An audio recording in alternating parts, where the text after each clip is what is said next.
प्रभु यीशु मसीह हम सब के साथ बना रहे। ये एक गवाही है जो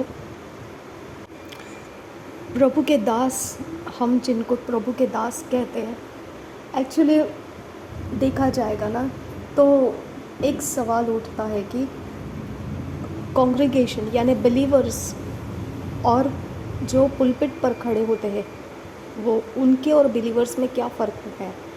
अगर ये सवाल करेंगे ना तो मूसा और इज़राइल को देखा जा सकता है, प्रभु यीशु मसीह और उसके चेलों को देखा जा सकता है। ओके, प्रभु यीशु मसीह ने उसके चेलों को जो सिखाया, उसके चेलों को बोला गया था जो भी मैंने तुमको सिखाया है वो तुम जगत में जाकर सिखाइए और लोगों को चेला बनाइए और उनको पानी का बपतिस्मा दीजिए पिता पुत्र पवित्र आत्मा के नाम से। और प्रभु यीशु मसीह ने कहा कि वो चेलों के साथ काम करता हुआ देखने को मिलेगा और लोग उस पर विश्वास करेंगे कि ये प्रभु यीशु मसीह के द्वारा काम कर रही है। ओके, तो ये था एक्चुअल मिशन प्रभु यीशु मसीह का। लेकिन अगर अभी का हम देखेंगे तो इतना सारा मैनिपुलेशन, इतना सारा करप्शन घुस चुका है ना मसीहत में, तो हम लोगों को एग्जैक्टली पहचानना मुश्किल होता है कि सामने जो पुलपिट पर खड़ा है वो और हम जो विश्वासी बन के बैठे हुए हैं, हम सच में उस तरीके के हैं जैसा यीशु मसीह ने चेलों को बोला था? क्या सच में यीशु मसीह ने जो चेलों को सिखाया, क्या चेले वही बातों को हम तक पहुंचाए हैं A to Z? ओके, तो वो रिलेशनशिप अगर यहाँ पे डिसकनेक्टेड है तो थोड़ा सा डिफ़िकल्ट हो जाता है, क्योंकि ऐसा कुछ बात नहीं है। अगर ऐसा कुछ बात होता जो यीशु मसीह कहता होगा कि चेलों को, सिर्फ तुम चेले हो, तुमको मैं ये सीक्रेट बता रहा हूँ और दूसरों को किसी को बताना नहीं, ऐसा अगर कुछ होता तो शायद से फिर हम उस बात को समझ सकते। लेकिन प्रभु यीशु मसीह ने ऐसा नहीं कहा। उसने कहा जो कुछ भी मैंने तुमको कहा है, सिखाया है, वो जाकर तुम लोगों को सिखाइए और उनको चेला बनाइए और उनके साथ जब तुम कोई काम कर रहे हो तो मैं तुम्हारे साथ काम करता हुआ प्राप्त हो जाऊंगा और लोग समझ जाएंगे कि मैं प्रभु यीशु मसीह उसके चेलों के साथ रहता हूँ। ओके, तो इस तरह से प्रभु यीशु मसीह का ट्रांसपेरेंसी है। ओके, मैं बहुत लोगों का ये सुनती हूँ ना कि बहुत बहुत बहुत ज़्यादा मैं सुनती हूँ और मैं खुद भी इस बात का अनुभव करती हूँ। तो मैं हमेशा ये सवाल करती हूँ, परमेश्वर ऐसे कैसे हो सकता है, ऐसे कैसे हो सकता है? ओके, क्योंकि इसके पीछे कुछ तो रीज़न होना चाहिए। अगर कुछ होता है तो उसके पीछे कुछ तो रीज़न होना चाहिए। ठीक है, अगर आप ऐसे बोलते हो कि मैं बाइबल नहीं पढ़ पाई, मैं प्रार्थना नहीं कर पाई, तो आप संडे तो कलीसिया गए होंगे, कैसे कि आप बिना बाइबल के 8 दिन तक पढ़े रहे? सवाल करने की बात हो जाती है ना? आप तो संडे को चर्च में गए थे, कैसे क्या आप फास्टिंग नहीं कर पा रहे हो? आप तो संडे को चर्च गए थे, कैसे क्या ये हो सकता है कि 8 दिन तक आप प्रार्थना करना, उपवास करना, बाइबल पढ़ना छोड़ चुके हैं और ऐसे अलग हो बैठे हो? तो सवाल करने का एक रास्ता बन जाता है। ऐसे कैसे हो सकता है कि आप अभिषिक्त लोगों के बीच में होकर आ जाते हो और ठंडे पड़ जाते हो? कहीं तो कुछ तो गड़बड़ी है, कहीं ना कहीं कुछ तो गड़बड़ी है। ओपन माइंड से सोचने की ज़रूरत है। बॉस, मैं 8 घंटे लगाकर मैं कहीं जा रहा हूँ या जा रही हूँ और वहाँ से निकल कर आने के बाद मेरा हफ्ता ठंडा कैसे पड़ जाता है? ओके, तो ये सोचने की बात है।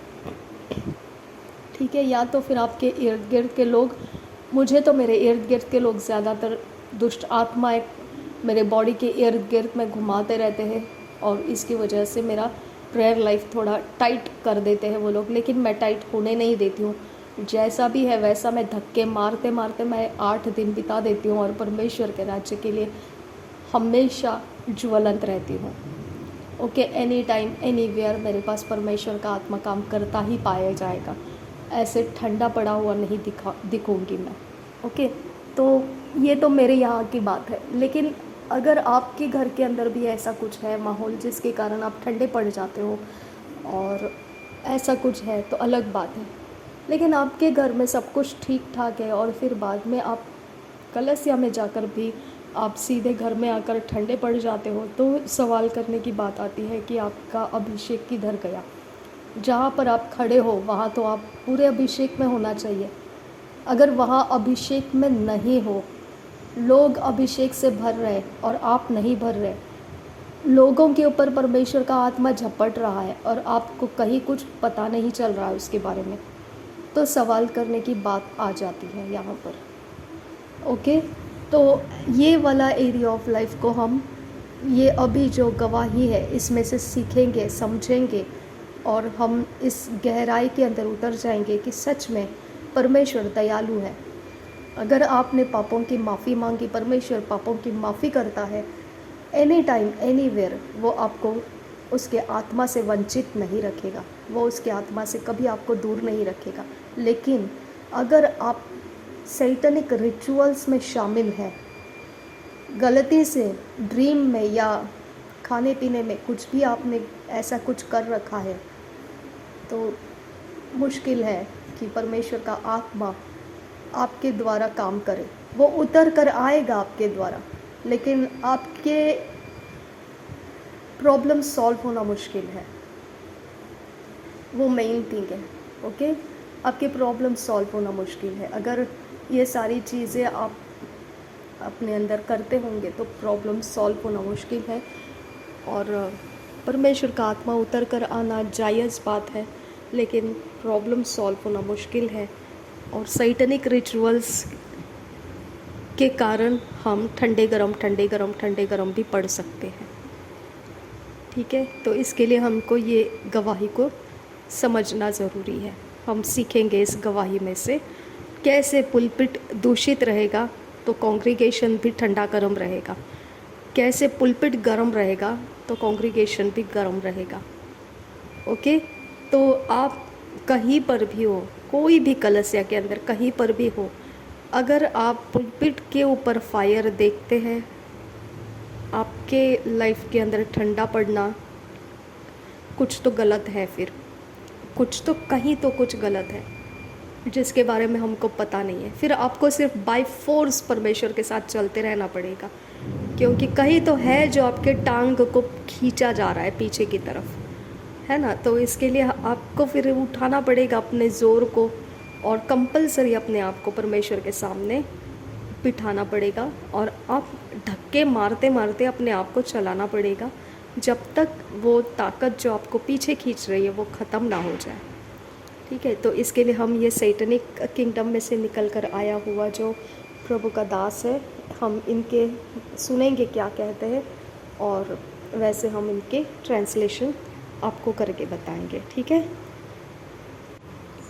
अब जो सैतानिक किंगडम में से छूटकर आए हुए प्रभु के दास हैं वो बता रहे हैं कि वो कहते हैं कि वो मसीही जीवन में आ चुके थे, नया जीवन वो प्राप्त कर चुके थे, लेकिन कुछ समय के बाद में वो मसीही जीवन से पीछे हट गए थे और वहाँ से फिर उनका सैतानिक जगत के अंदर कुछ काम शुरू हो गया।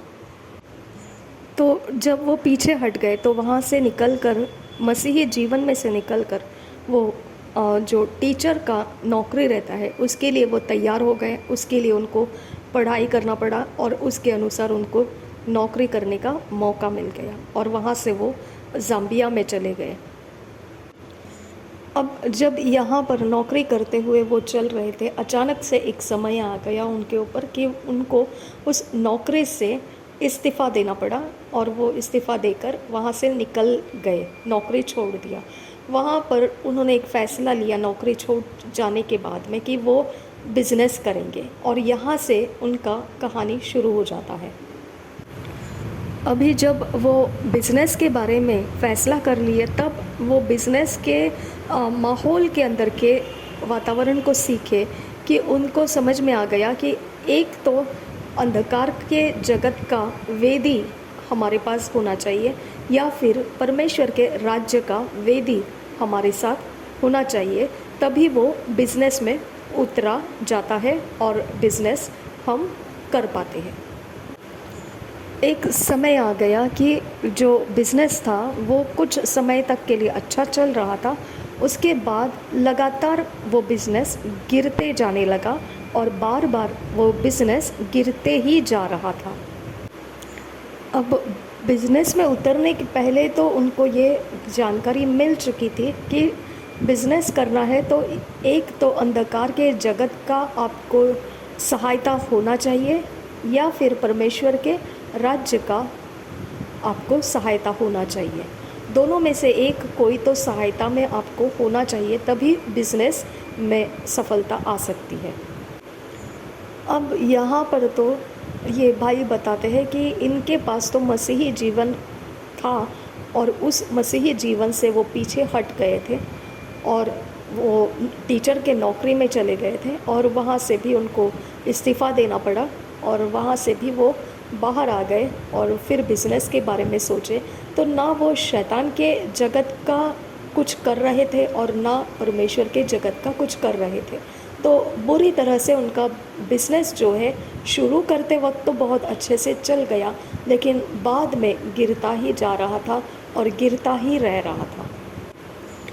फिर कुछ महीने अच्छे चलने के बाद में जब ये बिज़नेस गिरता जा रहा था, उसके बाद ये भाई बताते हैं कि एक समय आ गया कि इनका बिज़नेस पूरी तरह से ख़त्म हो गया, पूरी तरह से ख़त्म हो गया। और वहाँ फिर उन्होंने कुछ जादू टोना करने वाले लोगों के सहायता को ढूंढना शुरू कर लिया और उनके सहायता मिलने के आशा में वो लोगों के बीच में इस बात को लेकर आने लगे कि उनको बिज़नेस चलाने के लिए सहायता चाहिए। उनके साथ में जो बिज़नेस करने वाले लोग थे, उनके बीच में जाकर उन्होंने अपनी बात को बताया कि वो बिज़नेस चलाने के लिए सहायता चाहते हैं। तब उन्होंने फिर यही बात कही कि अगर बिज़नेस चलाना है तो तुम्हारे पास या तो अंधकार के जगत का कोई सहायता होना चाहिए या परमेश्वर के जगत का, और उसके बिना बिज़नेस करना नामुमकिन समान है। तो जब इन्होंने इस प्रकार का बात सुनने के बाद सहायता लेने के लिए शुरू की, तो यहाँ से उनका एक ऐसा संबंध आ गया एक इंसान के साथ जो शैतानी जगत के काम करना जानता था। यही खोज के कारण उन्होंने जो अपने आप को इस माहौल की तरफ खोल दिया कि अब सहायता लेनी ही है, तो अंधकार के जगत के ही लोगों से सहायता लेनी है।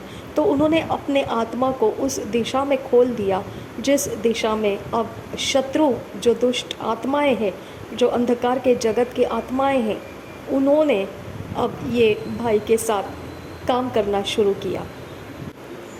ये भाई बताते हैं कि एक नाइजीरियन इंसान इनको मिला। जब ये बिल्कुल हताशा के, निराशा के अवस्था में थे, उस समय ये नाइजीरियन इंसान के साथ मुलाकात हुआ।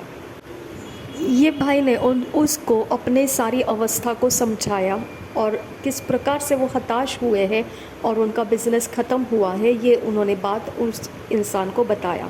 जब वो नाइजीरियन इंसान ने सुना इस बात को, उसने कहा कि तुमको जो पैसों की, धन संपत्ति की जो रिचुअल्स होती है, विधियाँ होती है, उसे करने की ज़रूरत है। तो अब ये भाई बताते हैं कि इनको तो वैसे ही अब बिज़नेस चलाना है और पैसे तो इनको वैसे ही चाहिए। इसकी वजह से ये उस विधियों को, जो पैसों को, धन संपत्ति को ला सकता है, उन विधियों को करने के लिए ये भी तैयार हो गए। उस नाइजीरियन इंसान ने इस भाई को बोला कि 7 छोटे ऐसे थैला लेकर आना है और उसके साथ साथ एक छोटा सा एक मटके के समान एक बर्तन को लाना है और साथ में और कुछ चीज़ें और साथ में 7 अंडे लेकर आने के लिए उन्होंने बोला। और हर एक 7 जो थैला थे उसके अंदर कुछ रुपयों को रखने के लिए बोला, जो उनके तरफ से जो रुपये होते हैं वो तरीके के, उनके देश में जो चलते हैं उस तरीके के रुपये उस थैला, एक एक थैले के अंदर रखने के लिए बोला। अब ये सारी चीज़ें जो है एक वेदी को बनाने के लिए, और ये नाइजीरियन इंसान ने इस भाई को बोला, और ये वेदी जो बनने वाली थी ये इस भाई के जो बेडरूम है उस बेडरूम के अंदर ये वेदी को बनाया जाने वाला था। और ये वेदी के जहाँ बना हुआ रहेगा उस जगह में कोई इस भाई के अलावा कोई आना नहीं चाहिए, ये सख्ती लगाई जानी थी। और ये जो विधि है ये 7 दिन लगातार चलने वाली विधि थी। और ये पहली बार ये भाई ने अपना बिज़नेस आसानी से चलने के लिए और पैसों का बरकत आने के लिए इस समृद्धि, इस पैसों का धन आने का जो विधि है इसको करने के लिए राज़ी हो गए थे। ये पहली बार उनके आत्मिक जगत की ये विधि करने का समय था। इस तरह से पहली बार वो आत्मिक जगत के अंदर का व्यवहार देखने जा रहे थे। और ये जो विधि थी इसके 7 दिन के किए जाने के बाद में जो 7वां दिन आएगा वो 7वें दिन में ये धन को देख पाएंगे, ये विधि का लक्ष्य था। अब ये वेदी के लिए और एक चीज़ इनको बोली गई थी कि एक जो अंगूठी होती है उसे उन्होंने ख़रीदना है, और साथ में 2 मीटर के लगभग एक लाल रंग का कपड़ा ख़रीदना है। जब ये विधि शुरू हो गई तो अब विधि करने वाला तो वो नाइजीरियन इंसान था और वही सब कुछ जानता था, कौन सी भाषा में क्या बोलना वो सब कुछ वही जानता था। तो विधि करने वाला वही खुद इंसान था। पहला दिन बीत गया, ऐसे ही दूसरा दिन बीत गया, कोई ऐसे ख़ास फ़र्क दिख नहीं रहा था। फिर तीसरा दिन भी बीत गया, लेकिन चौथे दिन में कुछ फ़र्क नज़र आने लगा। इस चौथे दिन का जो फ़र्क नज़र आने लगा था वो ऐसा था कि ये भाई कहते हैं कि इनको कोई आत्माएं और उसकी उपस्थिति समझ में आने लगी, और कुछ लोग बातें कर रहे हैं, वो बातों को सुनने लगे थे। अब ये वाला समय था जहाँ पर इनका जो आत्मिक जगत के साथ सामना हो रहा था, और आत्मिक जगत इनके साथ संगति में अब व्यवहार करने के लिए शुरू हो चुका था। इन्होंने खुद अपने ज़रूरत के लिए ये आत्मिक जगत के साथ अपने आप को खोल के रखा था। इसकी वजह से वो ये अनुभव कर रहे थे, और यहाँ पर उनका ये पहला अनुभव था। ये विधि का नतीजा इस प्रकार से था कि अब ये भाई ये आत्मा में खुल जाने की वजह से कुछ लोगों के आवाज़ों को सुन पा रहे थे, और अगर ये अकेले भी हो कमरे में तब भी वो आत्माओं का उपस्थिति उनको समझ में आ जाता था। ये भाई बताते हैं कि ये इसीलिए हुआ क्योंकि इन्होंने खुद अपने आत्मा को वो आत्मिक जगत के साथ एक व्यवस्था में आने के लिए अपने आप को दे दिया था। ऐसा करते अब वो 6 दिन तक पहुंच चुके थे, और जो 7वां दिन का विधि चलने वाला था वहाँ पर धन को और संपत्ति को आते हुए देखने का समय आशा करके रखे थे। और ऐसे फैसला पहले ही हो चुका था, जैसे ही वो पैसे मिल जाएंगे जिसकी आशा कर रहे हैं, तो इस इंसान के साथ जो ये सारी विधि को कर रहा है उसके साथ ये भाई को जाना है नाइजीरिया में। तो इस प्रकार का फ़ैसला वो शुरू करने से पहले ही हो चुका था। और ये सारे जो विधियां करने का जगह था वो ज़ाम्बिया में था, और यहाँ से वो जब 7वें दिन का पैसे मिलने का जो समय आने वाला था, वो आशा पूरी होते ही उस पैसों को लेकर वो उस इंसान के साथ, वो विधि को करने वाले इंसान के साथ नाइजीरिया चले जाने का फ़ैसला हो चुका था। जब वो नाइजीरिया जाएंगे तो वहाँ पर उस नाइजीरियन मनुष्य का, उस इंसान का एक देवता है, उसके सामने ये सारी चीज़ों को रखा जाएगा। अब ये भाई बताते हैं कि 6 दिन जब ख़त्म होने का समय था तो वो आधी रात का समय था, आधी रात जैसे बीतने लगी और 6 दिन का समय, जो आधी रात का 12 बजे का जो समय रहता है, वो आत्मा के जगत को खोलने का समय रहता है। और उस समय आधी रात बीत चुकी थी। वो भाई ऐसे कह रहे हैं कि अचानक से जैसे ही वो पलट गया, 6वां दिन, आधी रात का समय आगे चला गया, तो उस समय 7वां दिन जब शुरू होना था, वहाँ पर आत्मा का जगत खुलता है। और ये भाई कहते हैं कि ऐसा एक अचानक से मेरे साथ कुछ हुआ कि वो कहते हैं कि मुझे इतनी भारी नींद मुझ पर आ गई कि वो इतनी भारी थी कि उनका नींद जब खुला वो सुबह का 6 बज गया था। और ये रात के वक्त का जो 12 बजे के बाद का समय, 7वां दिन जो शुरू होता है, वो विधि को करने के लिए जो इंसान नाइजीरियन था, उसने भारी कोशिशें लगाई इनको जगाने की, इनको उठाने की, उनको जगाते हुए, धकेलते हुए वो कोशिश में लगे रहे, लेकिन वो उठ नहीं पाया और वो समय बीत गया और वो 7वें दिन का विधि कर नहीं पाए। तो इस प्रकार से एक प्रकार से ये भाई का कहना है कि जो परमेश्वर ही था, जिसके सामने से मैं पलट कर आ गया था, मेरा परमेश्वर वही मुझे ये विधि करने से रोक लिया।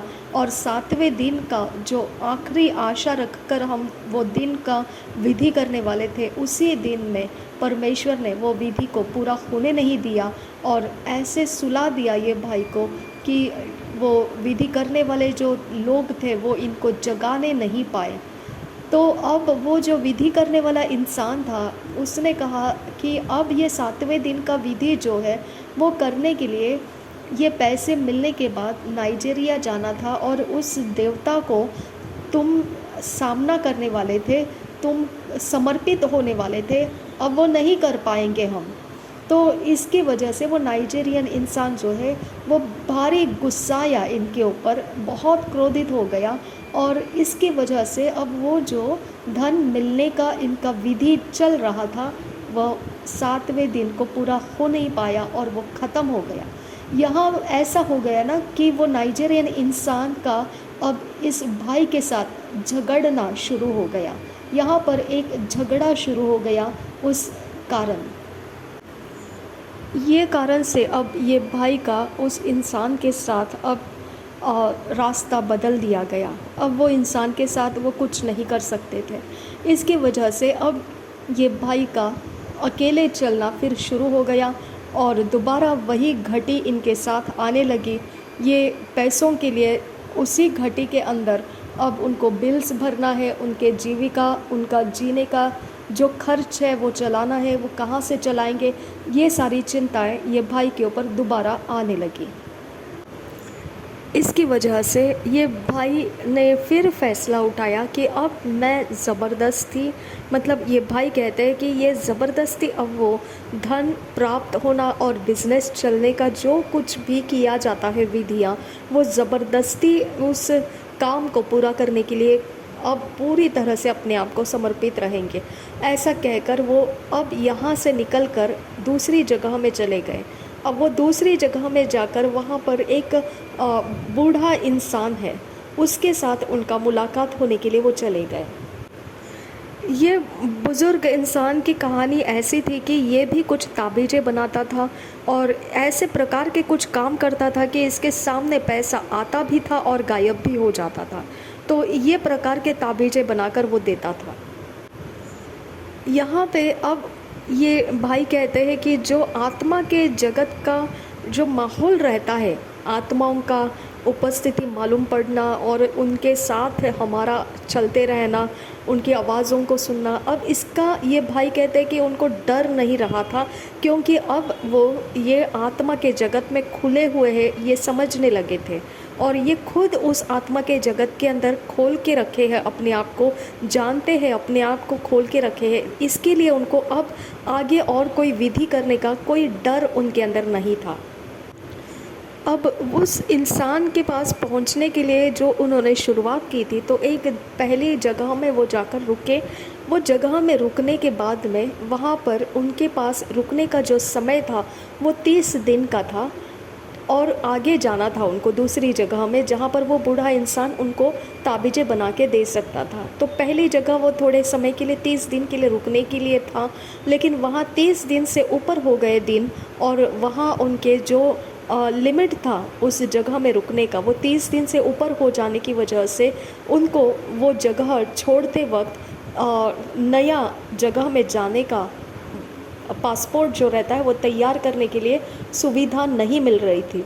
इसकी वजह से उनको किसी की सहायता लेनी पड़ी, जो वहीं का इंसान है, जो उनके ऊपर विश्वास दिखा सकता है गवर्नमेंट को, और फिर वो आगे जाने का पासपोर्ट बनाने के लिए तैयार कर सकता है, कुछ वजह बता सकता है कि इतना ऊपर दिन क्यों रहा उस जगह में, वो अपना कोई वजह बता सकता है। तो ऐसा कोई कृपा दृष्टि मिलने वाला कोई इंसान वो ढूंढ रहे थे, क्योंकि वो अपने जो लिमिट था उस लिमिट से ज़्यादा एक जगह में रुक गए थे।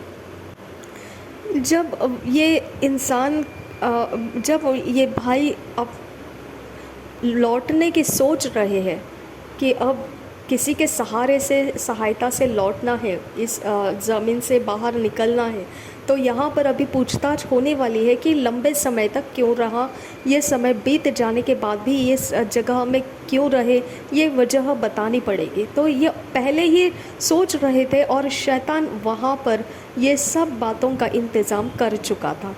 तो ये जगह में शैतान ने एक इंसान को ऐसा ये भाई के साथ लेकर आ गया, जो ये भाई की अवस्था को बिना बताए उसने अपने अंदर से बोलकर दिखाना शुरू किया कि क्या तू धन के मारे मारे भटक रहा है, क्या तेरा व्यापार बिजनेस चल नहीं रहा है, क्या तू ताबीज़ों को ढूंढ रहा है। इस प्रकार का सवाल वो भाई इनके साथ करने लगा, और ये भाई उसके बगल में बैठे हुए थे। इस भाई ने कुछ बोला नहीं उस इंसान को, लेकिन वो इंसान उसको, इस भाई को पूछने लगा। अब ये पूछते वक्त ऐसा हो गया ना कि ये इसको कैसे पता चला कि ये सारी चीज़ें हैं। तो ये भाई बता रहे कि ये सब शैतानी युक्तियाँ हैं, वो शैतानी योजनाएं हैं, और वो शैतानी योजना के अनुसार ये भाई के बगल में बैठा हुआ इंसान उस बातों को बोल पा रहा था। देखा जाएगा तो ये भाई कहते हैं कि इन्होंने इस इंसान के साथ बात करना इसीलिए शुरू किया क्योंकि ये चाहते थे कि इनके मदद से वो उस जगह से वहाँ से बाहर निकल पाए और पूछताछ ना हो उनके लिए, तो उनको कोई दिक्कत ना करे, तो ये सहारा हो जाएगा ये इंसान।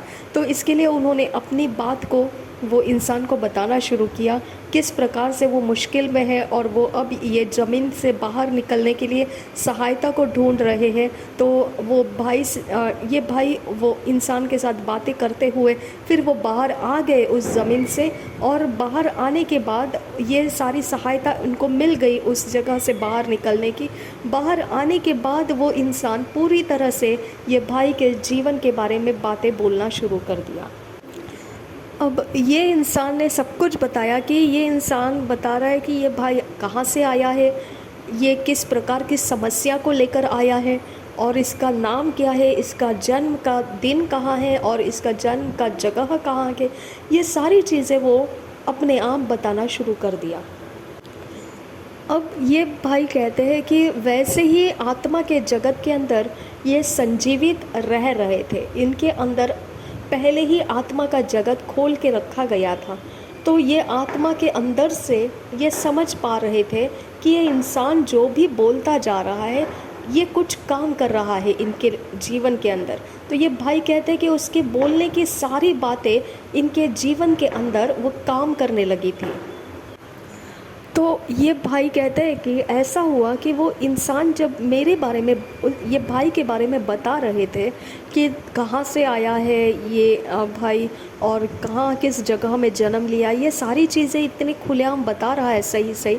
तो अब ये भाई के अंदर का जो आत्मा है, जो पहले ही दुष्ट आत्माओं का घर बन चुका है, इनके अंदर के वो आत्माएं अब इनसे बातें करने लगी और कहने लगी क्यों ना हम यही तरीका जिसे भविष्यवाणी कहा जाता है पवित्र बाइबल में, क्यों ना हम इसी को लेकर कलसिया में जाए और कलसिया में भविष्यवाणी करना शुरू करें। तो देखा जाएगा तो ये धोखे का आत्मा है, ये सच्चाई का आत्मा नहीं है। लेकिन जो दुष्ट आत्मा के लिए ये भाई ने अपने आप को पहले ही खोल के रखा था, इसके लिए ये समझ गए कि ये बात करने वाला जो इंसान इनके अंदर से जो इनको आवाज़ आ रही है, क्यों ना ये वाली तरीके कलसिया में इस्तेमाल किया जाए। ये जो बोल रहा है, इनको आवाज़ सुनाई दे रही है, ये आवाज़ दुष्ट आत्मा की है। ये भाई समझ गए, लेकिन ये भाई उस आवाज़ को समझने के बाद इन्होंने इनकार नहीं किया उस आवाज़ को। उन्होंने उस आवाज़ के अनुसार अपने आप को तैयार किया और तैयार करके वो पूरी तरह से तैयारी के साथ कलसिया में जाने लगे। अब वो कलसिया जाना उनका साधारण नहीं था। वो एक प्रकार के विशेष फैशन के साथ एक अलग प्रकार के माहौल के साथ वो कलसिया में जाना शुरू कर दिए। और अब उनके पास ये था कि वो भविष्यवाणी करने का दुष्ट आत्मा उनके अंदर शुरू हो चुका था। ये भाई उस बात को लेकर अब कलसिया के अंदर एक शान के साथ जाने के लिए तैयारी करने लगे और ऐसे जाने लगे कि एक स्टाइल के साथ वो जाने लगे। उनका रहने का ढंग, उनके बालों का और उनके कपड़े पहनने का तरीका एक विशेष प्रकार के स्टाइल के साथ वो उस कलसिया के अंदर जाना शुरू किए। जब वो इंसान ये भाई के बारे में बात कर रहा था उस वक्त में कि वो कहाँ, ये भाई कहाँ के हैं और इसका नाम क्या है और ये सारी बातें बता रहा था, तब ये भाई कहते हैं कि इनके अंदर से वो भविष्यवाणी करने का आत्मा जाग उठा था। तो ये भाई ने बहुत खूबी से उसका देखा कि वो इंसान किस तरह से भविष्यवाणी कर रहा था, किस तरह से बात कर रहा था, किस तरह से इस भाई के अंदर की गुप्त बातों को, भेद को निकाल कर बोल रहा था। तो वो सारे उसके तौर तरीके ये भाई ने बहुत बारीकी से देखकर सीख लिया। अब ये भाई उस शैतानी जगत के दुष्ट आत्मा को भविष्यवाणी का काम करने के लिए इस भाई ने अपने अंदर से लेकर कलसिया में जाना शुरू किया।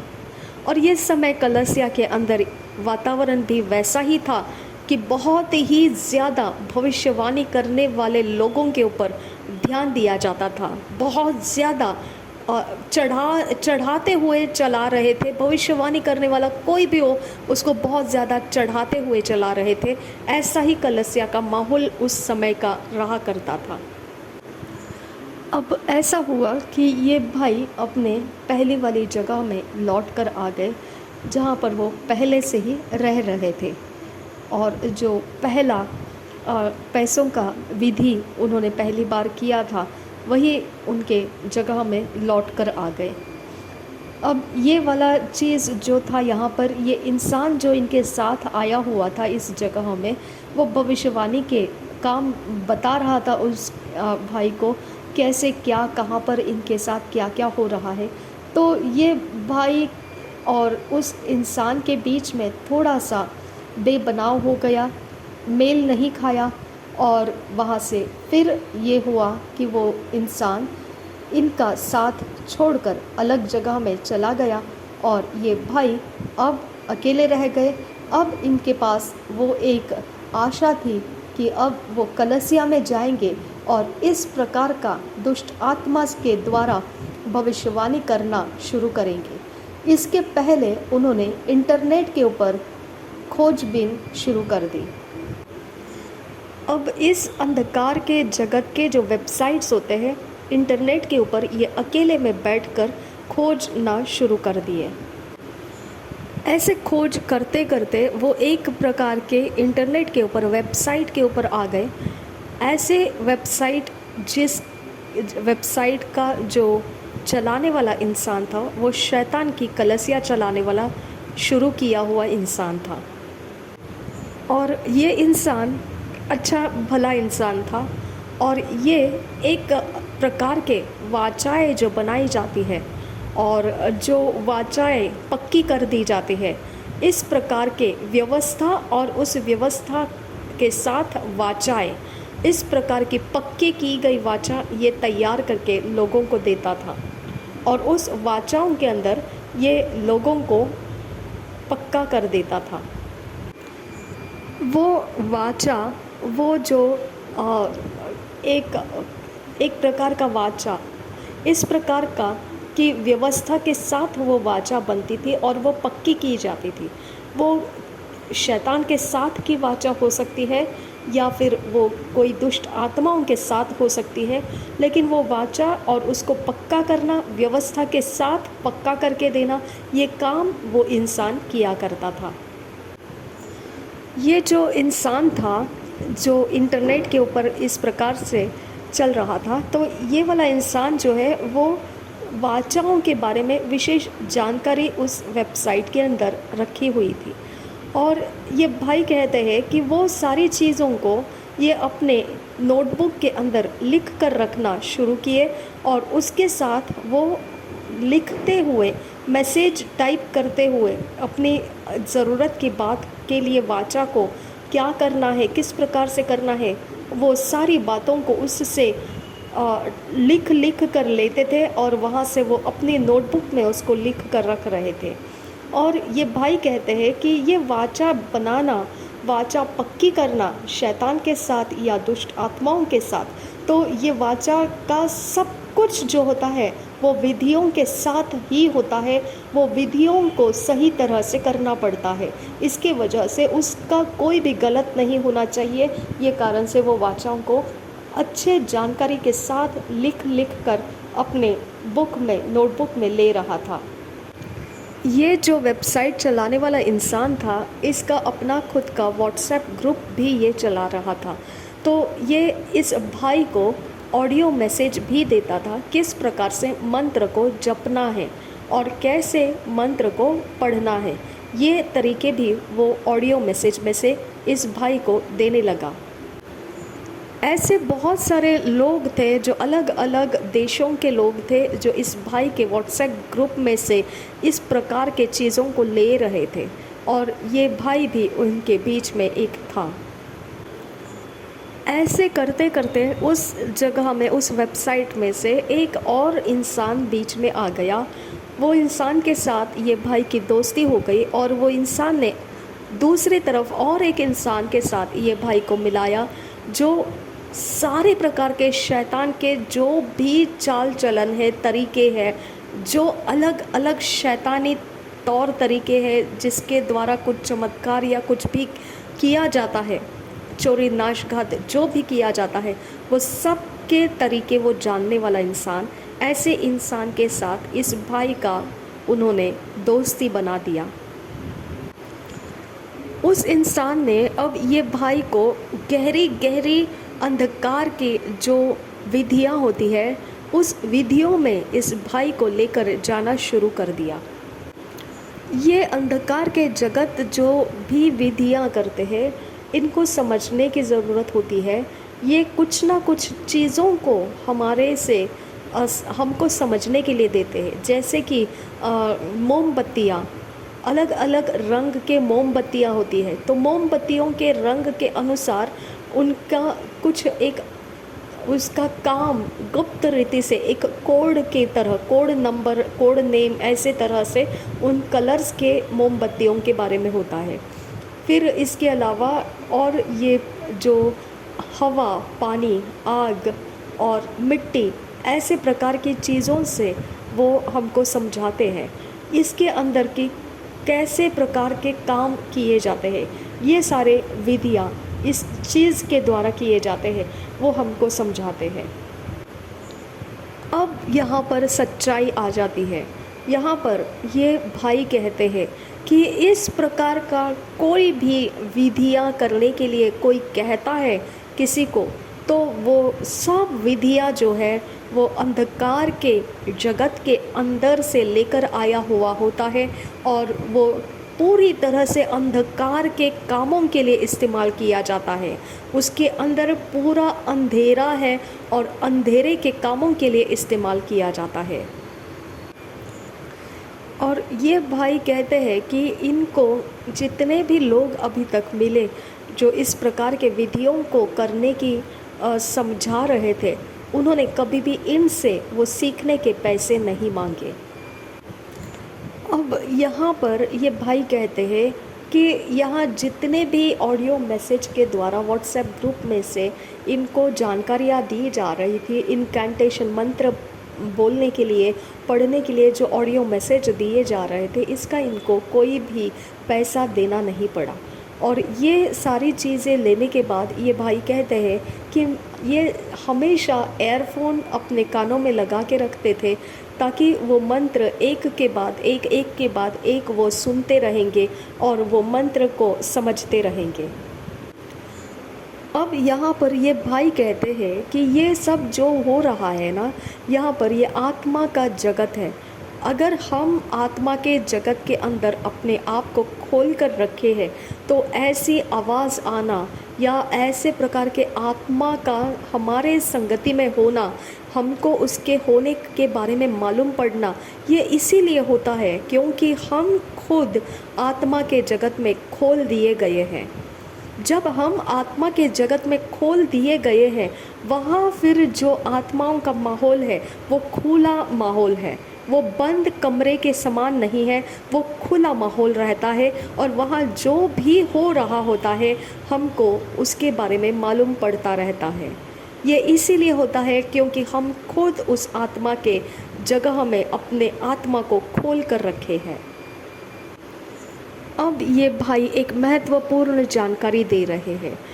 यहाँ एक बात हमको समझ में आनी है, आत्मा के अंदर खोल दिए जाना, लेकिन उस आत्मा के अंदर से अगर हमको कुछ प्राप्त करना है तो उस आत्मा के अंदर का कोई देवता या कोई प्रकार का दुष्ट आत्मा उस समय हमारे आत्मा के साथ जोड़ा हुआ रहना चाहिए, जुड़ जाएगा ऐसा होना चाहिए।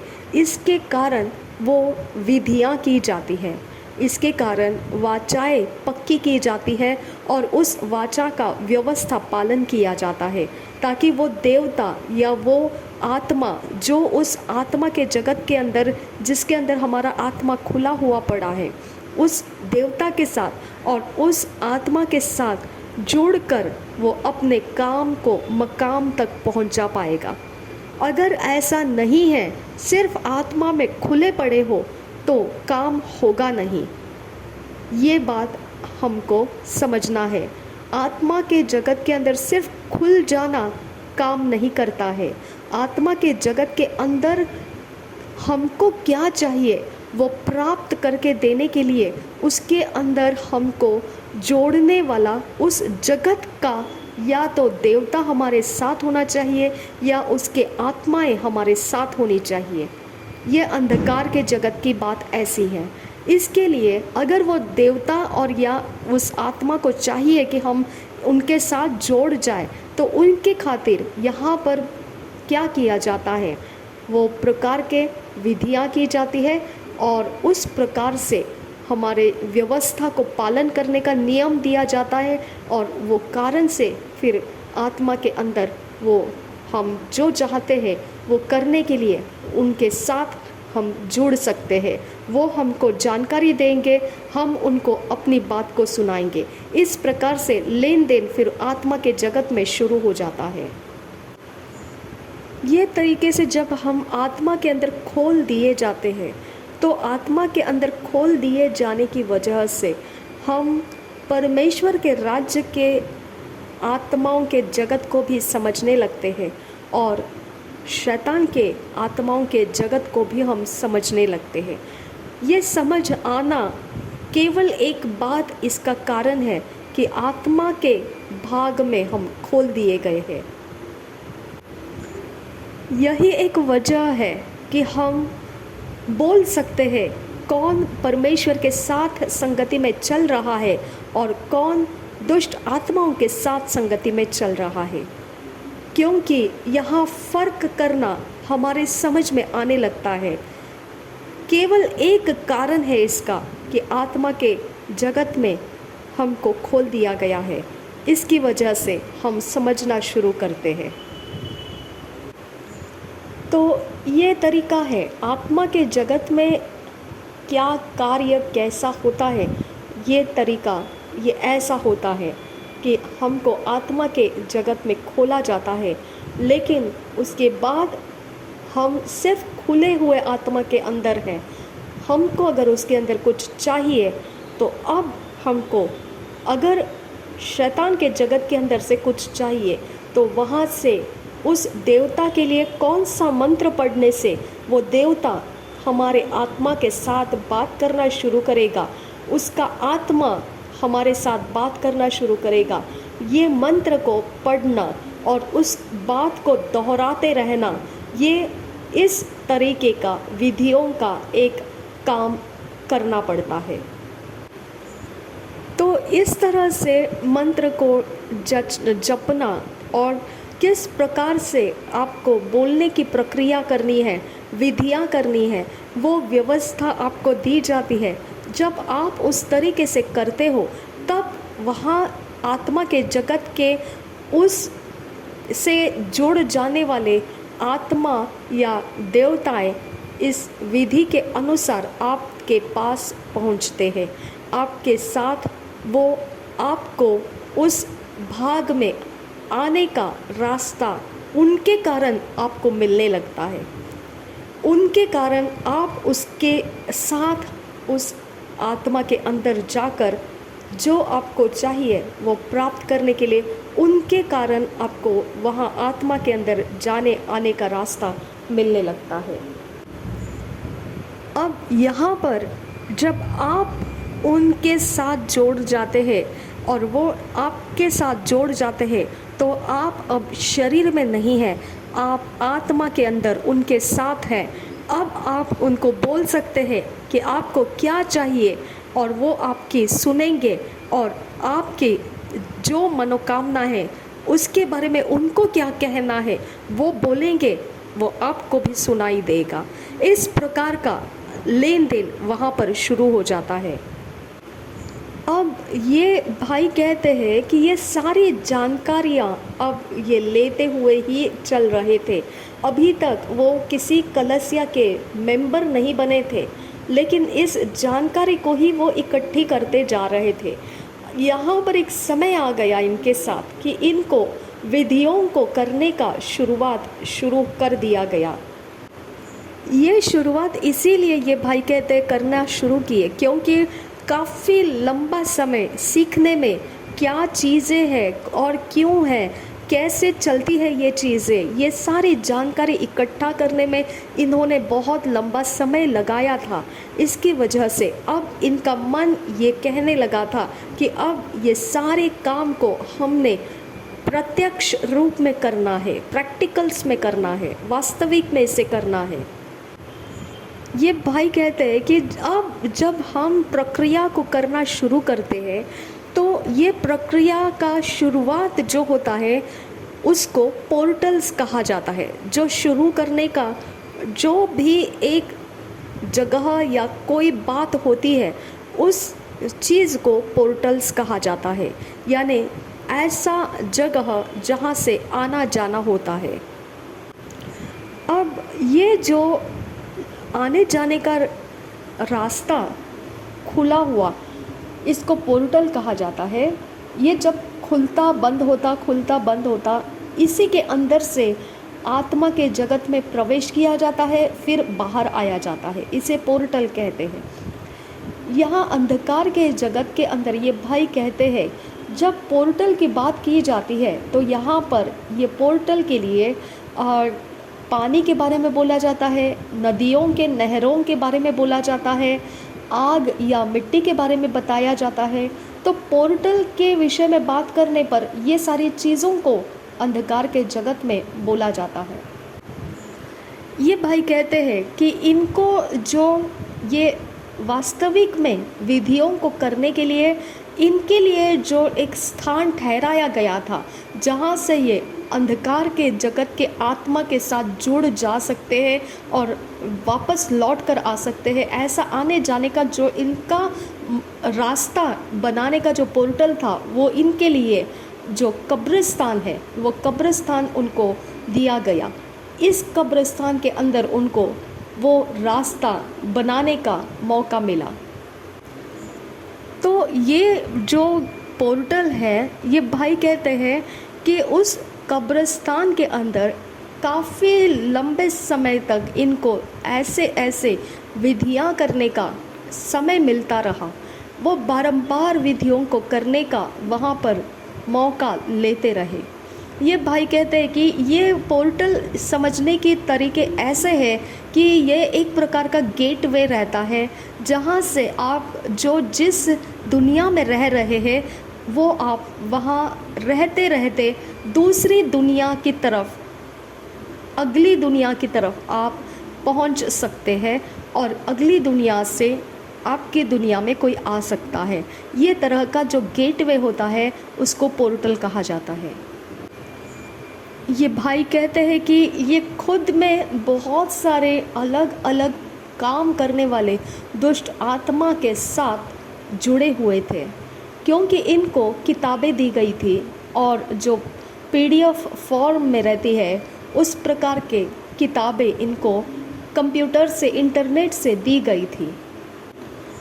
उसमें से एक किताब ऐसी थी जो बहुत सारे अलग अलग काम करने वाले दुष्ट आत्माओं का बताया जाता है, कौन सी दुष्ट आत्माएं हैं और वो क्या क्या काम करती है।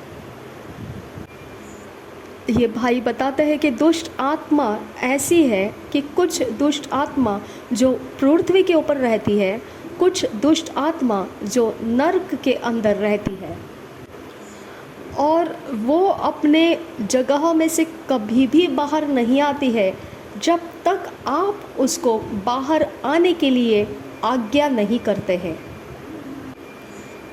ये भाई बताते हैं कि इसलिए हमको समझ में आता है क्यों हमको मंत्र जपना पड़ता है और किस प्रकार की विधियों को करना पड़ता है, ताकि ये आत्मा को आज्ञा लग जाए कि उसको ये भाई बुला रहे हैं।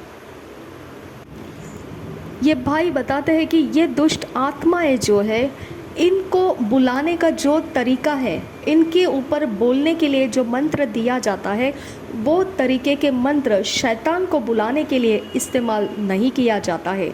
ये सारे दुष्ट आत्माओं को बुलाने का अलग अलग प्रकार का मंत्र रहता है और उस मंत्र के द्वारा वो दुष्ट आत्मा दूसरे उसको सुनकर नहीं आ सकते हैं और दूसरे इस मंत्र को कोई भी आज्ञा नहीं मानेंगे। जिसके लिए वो मंत्र बोला जाएगा, जिसको आने के लिए बोला गया है, सिर्फ वही इस मंत्र को सुनेगा और प्रतिक्रिया देगा और उस इंसान तक पहुंचेगा। वो केवल उसी आत्मा, विशेष आत्मा की ओर जाता है जिसके लिए कोई विशेष मंत्र पढ़ा जा रहा है। तो सारी दुष्ट आत्माएं नहीं आती है, जिसके लिए पढ़ा जा रहा है वो विशेष आत्मा होता है, उसी विशेष आत्मा तक ये मंत्र को पहुंचता है और वहाँ से वो सुनता है और वहाँ से वो इस इंसान के पास आता है, उसके सुनने के लिए आता है और उसको भी वो सुनाता भी है। तो इस प्रकार का ज़रिया वो मंत्र का तैयार होता है। और जब दुष्ट आत्मा या शैतान दोनों में से किसी को भी बुलाना है, तो ये भाई कहते हैं कि शैतान का एक विशेष दिन ठहराया गया है। वो उसी दिनों के बीच में आप बुला सकते हैं उसको, लेकिन वो सबको मिलने के लिए नहीं आता है। लेकिन दुष्ट आत्मा आप बुला सकते हैं, लेकिन कैसे, किस प्रकार का मंत्र वो दुष्ट आत्मा जो आप चाहते हैं उसको बुलाने के लिए आपको कौन सा मंत्र पढ़ना चाहिए, ये समझ आपके पास होना चाहिए। ये भाई बताते हैं कि ये दुष्ट आत्मा भी ऐसे ही नहीं आती है कि बस उनको पुकार लिया मंत्र पढ़कर, बिल्कुल नहीं। ये आत्माएं और भी कुछ विधियों के काम किए जाते हैं, जिसको करने के बाद वो उस हमारी आवाज़ को सुनते हैं और वो हमारे पास हमारी आज्ञा लगने की वजह से आ जाते हैं। ये प्रकार के दुष्ट आत्माएं, ये भाई कहते हैं कि इनके संगति में होने की वजह से इनको सुरक्षा कवच बनाने सिखाया गया था। ये सुरक्षा के लिए पेंटाग्राम बनाते थे। पेंटाग्राम यानी पंच आकृति। तो पंच आकृति के ऊपर कुछ मोमबत्तियाँ लगाई जाती थी। इनको उन आत्माओं के द्वारा कोई हानि ना हो, ये उस पंच आकृति के अंदर रहते थे, तो वो आत्मा उस पंच आकृति के अंदर नहीं आती थी और इनको वो आत्माएं हानि नहीं कर सकती थी। अब ये भाई कहते हैं कि अगर ये दुष्ट आत्मा को हम, ये भाई कहते हैं कि ये बुला सकते हैं, तो ये आ तो जाती है, लेकिन अगर ये भाई सुरक्षा के भाग में नहीं रहेंगे तो ये आत्मा आने के बाद वो भारी नुकसान करके जाती है। वो हो सकता है इंसान को मार कर निकल जाएगी, वो ख़त्म करके कंप्लीटली उसको मृत्यु करके निकल जाएगी। ऐसे हानि करने वाले ये आत्माएं होती है। इसकी वजह से ये पंच आकृति के अंदर और कुछ मोमबत्तियाँ लगाकर, वो इस भाई ने बताया कि ऐसा उन आत्माओं को इन तक ना पहुंचने का सुरक्षा ऐसा सीखना पड़ता है। ये भाई बताते हैं कि सिर्फ उनको बुलाना, आज्ञा लगाकर उनको बुला लेना, इससे काम नहीं होता है। हम, ये भाई कहते हैं, इनको इस बात को भी सीखना पड़ता है कैसे उनसे अपने आप को सुरक्षित रखना है। और ये भाई बताते हैं उनको दोबारा उनके जगह में लौटा देना, भेज देना, वो भी इनको सीखना पड़ता है। ये भाई बताते हैं कि ये आत्माओं को बुला सकते हैं, अपने आप को सुरक्षित रखा और फिर इन आत्माओं को कुछ विधियाँ और मंत्र जप कर बुला लिया। आप पूछ लेते हो जो भी चाहिए आपको, आप उनसे करवा लेते हो और फिर बाद में इनको दोबारा उनकी जगह में भेज देने की आज्ञा भी ये भाई को देनी पड़ती है, तभी उनको उनके तक पहुंचना हो जाता है। नहीं तो वो अपनी जगह में लौट नहीं सकती है, वो अपने मर्ज़ी से ना आ सकती है ना जा सकती है। उनको आज्ञा लगानी पड़ती है आने के लिए भी और उनको जाने के लिए भी आज्ञा देनी पड़ती है। ये भाई बताते हैं कि अब इनका वो प्रक्रिया करना शुरू हो गया कि वास्तविक में अब वो आत्माओं को बुलाना और उनको भेज देना और उनसे काम करवाना, उनके साथ बात करना, ये सब कुछ वो कब्रिस्तान में बैठकर किया करना शुरू कर दिए। अब यहाँ पर ये सबसे ऊंचा ऐसा गेटवे पोर्टल माना जाता है, जो कब्रिस्तान है उसको सबसे ऊंचा ऐसा पोर्टल कहा जाता है, जहाँ से ये आत्माओं को बुलाया जाता है और पीछे भेज दिया जाता है। ये भाई बताते हैं कि कब्रिस्तान में जाकर जो प्रक्रिया किए जाते हैं दुष्ट आत्मा को बुलाने के लिए और उनको भेज देने के लिए, तो ये ख़ास तौर पर 22 या 24 जो 24वां या 22वां दिन जो रहता है उसी में ये किया जाता है। वो हर एक दिन में नहीं किया जाता है और वो भी मध्य रात्रि में किया जाता है। वो कोई भी प्रहर में नहीं किया जाता है, केवल मध्य रात्रि में ये काम किया जाता है। ये भाई बताते हैं कि ये सारी चीज़ें जब वो अभी तक बताए हैं, ये सब उन्होंने अपने व्यक्तिगत रूप में कब्रिस्तान में बैठकर वो सब काम करते हुए अपने आप को तैयार किया। किस प्रकार से आत्मा से बचना है, किस प्रकार से आत्मा को भेज देना, किस प्रकार से शैतान को बुलाना या आत्मा को बुलाना, ये सब चीज़ें उनके साथ कैसे बात करना, ये सब सीखते रहे। अभी तक उन्होंने किसी की सहायता नहीं की थी। ऐसे करते करते अब ये भाई बोलते हैं कि इनका आत्मा का जो जगत है बहुत ज़्यादा कार्यशील हो चुका था। ये भाई कहते हैं कि इसके कारण अब उनका दिमाग, जो बिज़नेस करने का मन था, वो उसमें से हट गया, क्योंकि अब यहाँ पर वो हेरा फेरी करना सीख गए थे और ये आत्माओं को चलाना, उनको बुलाना, उनसे काम करवाना, उनको भेज देना और उसके अंदर सुरक्षित रहना, ये सब कुछ वो सीख गए थे। इसकी वजह से अब बिज़नेस करने से उनका मन निकल चुका था। अब ये भाई ने इस बात के ऊपर अपना ध्यान लगाया कि ये सारे आत्मा के चालाकियों को किस प्रकार से हम कलसिया को खोलें और ये चालाकियों को कलसिया के अंदर हम शुरू करें। अब ये भाई कहते हैं कि इन सारी बातों को करने के लिए इन्होंने पूरे लगभग 3 साल बिता चुका।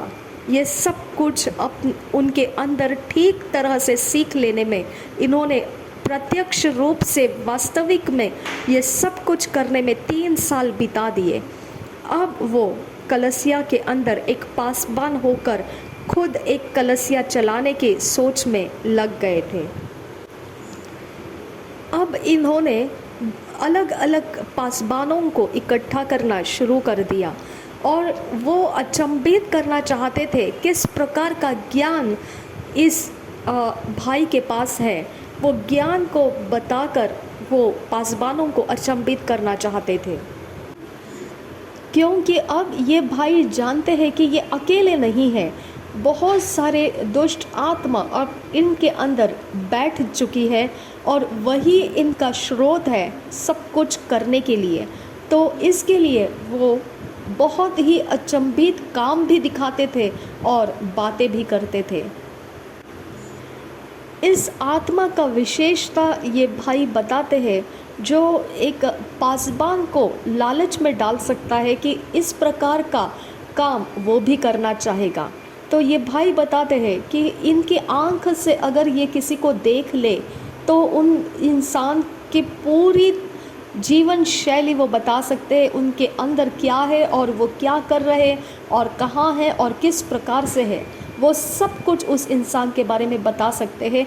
बस उसको एक बार आंख से देखते ही वो सब कुछ बता सकते हैं। तो ये प्रकार की कला इनके अंदर वो आत्माओं के रहने की वजह से शुरू हो चुकी थी। यही कारण है कि वो पासबानों को इकट्ठा करके उनके अंदर ये लालच को उठा रहे थे।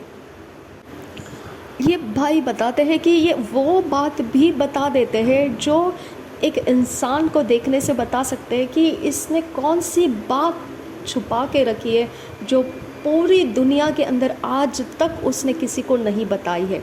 ऐसी गंभीर गुप्त में रखी हुई बात इसके अंदर कौन सी है वो भी ये भाई बता सकते। ऐसा प्रकार का दुष्ट आत्मा इनके आँखों में ये लेकर घूमते थे। ये इंसान के मन के अंदर क्या चल रहा है उस बात को भी ये बता सकते हैं। इस समय उस इंसान के मन के ऊपर क्या छाया हुआ है वो भी ये भाई बता सकते हैं।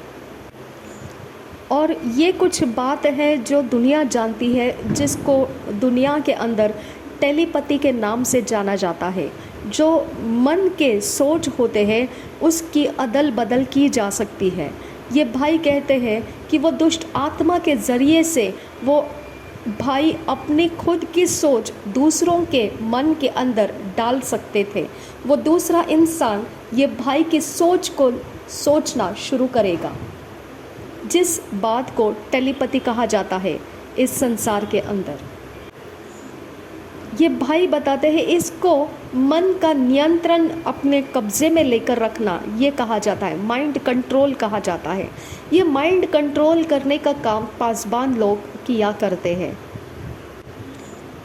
और जो साधारण लोग होते हैं पासबान के इर्द गिर्द में, उनको ऐसे लगता है कि बहुत प्रेम से और परमेश्वर की इच्छा के अनुसार बहुत बड़े मन से वो सेवा कर रहे हैं, लेकिन वैसा नहीं रहता है।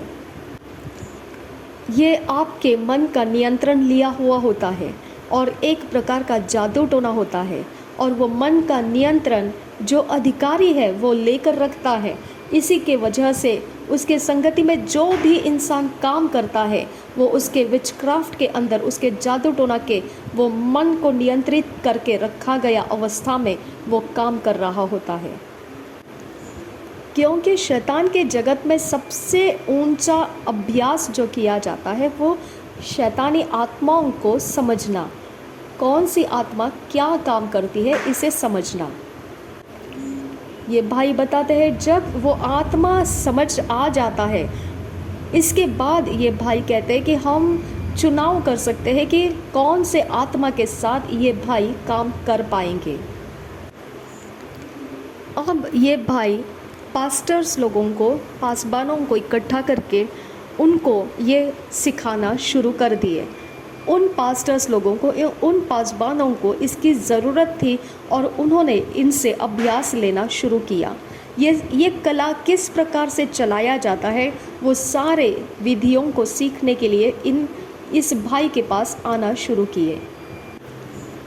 ये भाई के पास जब वो पासबान को आना होता है, तब ये भाई उनको बोलते थे कि एक विशेष कंपनी का नाम है, उस नाम के जो बियर की बोतल होती है और जो इत्तर की बोतल होती है, वो एक विशेष प्रकार की कंपनी का नाम है। वही नाम के बियर का बोतल और इत्तर का बोतल साथ में लेकर आना है। साथ साथ काले रंग के मोमबत्तियों को लेकर आना है।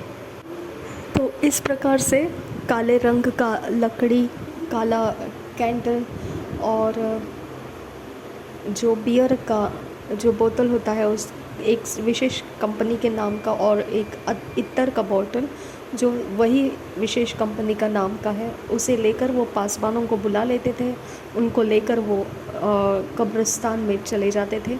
अगर वो स्त्री जाति की पास्टर है तो उसको वो स्त्री जाति के जो कब्र है, जिनके अंदर स्त्री जाति का कोई मरा हुआ इंसान गड़ाया हुआ है, उस कब्र के ऊपर उनको लिटाया जाता था। अगर वो पुरुष जाति का पास्टर है तो उनको वो पुरुष जाति के जो कब्र में गड़ाए गए हैं, उसके कब्र के ऊपर, जो पुरुष जाति इंसान को गड़ाया होगा कब्र में, उस जाति के कब्र के ऊपर वो पुरुष पास्टर को लेटाया जाता था।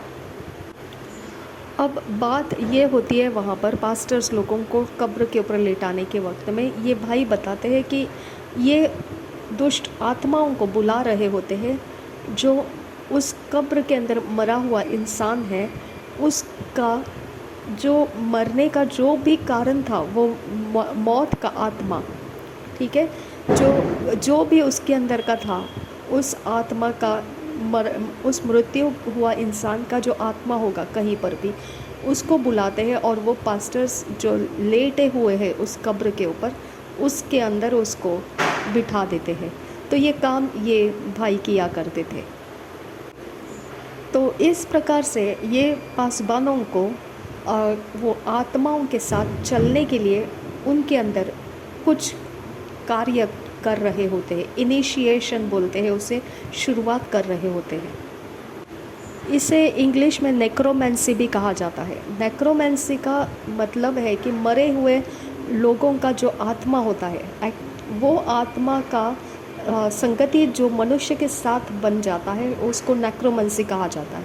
तो ये मरे हुए इंसान जो कब्र के ऊपर लेटा हुआ है, उसके कब्र जो जिसके ऊपर वो लेटा हुआ है, उस कब्र में जो इंसान है, उसका मरा हुआ आत्मा ये बुलाता है ये भाई, और इस पासबान के अंदर उसको आने के लिए, बैठने के लिए बोलता है। अब ये पासबान उस मरे हुए आत्मा को अपने अंदर लेता है और फिर वो कलसिया चलाने के लिए शुरू हो जाता है। ये भाई बोलते हैं कि ये ऐसा इसीलिए कर सकते थे क्योंकि जो ये मरे हुए लोगों के आत्माओं को पकड़ के रखा हुआ जो देवता है, वो देवता के साथ इस भाई का कनेक्शन था। इसकी वजह से ये सारे काम वो कर पाता था। ये भाई बताते हैं कि ये प्रक्रिया में ऐसा होता था कि वो देवता के साथ ये भाई का जोड़ था, और ये भाई उस देवता को बोलते थे कि आत्मा को भेज, और जो आत्मा भेजता था वो देवता, वो आत्मा मरे हुए इंसान को बुलाकर इस आदमी के अंदर, वो पास्टर के अंदर जो कब्र पर लेटा है उसके अंदर वो बिठाता था। तो वो मरे हुए आत्मा को बुलाने के लिए भी देवता के पास बोलना पड़ता था, और देवता फिर वो आत्मा को भेजता था, और वो आत्मा मरे हुए आत्मा को बुलाता था, और ये पास्टर्स लोगों के शरीर में उसको बिठा सकते थे। ऐसे बोलने के वक्त में ये भाई बताते हैं कि जो कब्र के ऊपर लेटा हुआ पासबान है, जो स्त्री जाति है या पुरुष जाति है, तो उस कब्र के अंदर स्त्री जाति के कोई इंसान गढ़ी गई है या पुरुष जाति का कोई इंसान गढ़ा गया है, उसके आत्मा को नहीं बुलाया जाता है।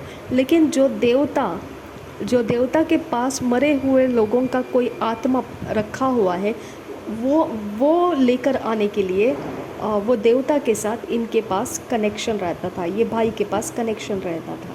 वहाँ से वो आत्मा को भेजता था वो देवता, और वो देवता का आत्मा जब आता था, वो देवता का आत्मा मरे हुए लोगों का आत्मा को ये पास्टर्स लोगों के अंदर भेजता था। तो इस प्रकार से तो ये भाई बताते हैं, इसके लिए पासवान लोगों के जो एक तरीका है कि वो अपने नाम को बार बार बदलते रहते हैं, क्योंकि उनके नाम को पुकारा जाता है, उनके आत्मा को पुकारा जाता है, तो इसके लिए वो नाम बदलते रहते हैं।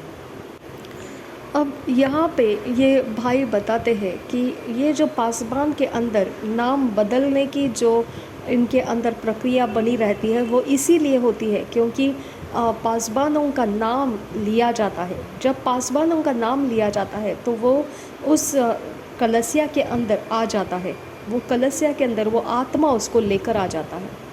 ठीक है, तो इसके लिए ये पासबान लोग अपने नाम को बदलते रहते हैं। अब यहाँ पे एक बात ऐसे है कि जो पासबान के अंदर दुष्ट आत्मा, मरे हुए लोगों का आत्मा बिठाया गया है, उसकी अपनी एक भाषा है, और वो भाषा अन्य भाषा के समान रहती है, लेकिन वो शैतान के आत्मा की भाषा है। तो इसके लिए जब ये पासबान उस भाषा को बोलते हैं तो वो आत्मा उनके अंदर जो बैठा है वो उस बात को समझता है और वैसा वो काम करता है। तो ये प्रकार का अन्य भाषा फिर हमको ऐसे लगता है कि ये पवित्र आत्मा ने दिया हुआ भाषा है, लेकिन ये शैतान के जगत में से ये रिचुअल करके जब लोग आते हैं तब उनके अंदर जो अन्य भाषा आता है वो दुष्ट आत्मा को एक दूसरे के साथ बात करने के लिए वो स्थापित किया जाता है। उसके अंदर जिसके अंदर दुष्ट आत्मा रखा गया है वो इंसान उस दुष्ट आत्मा के साथ बात करने के लिए वो अन्य भाषा का इस्तेमाल करता है।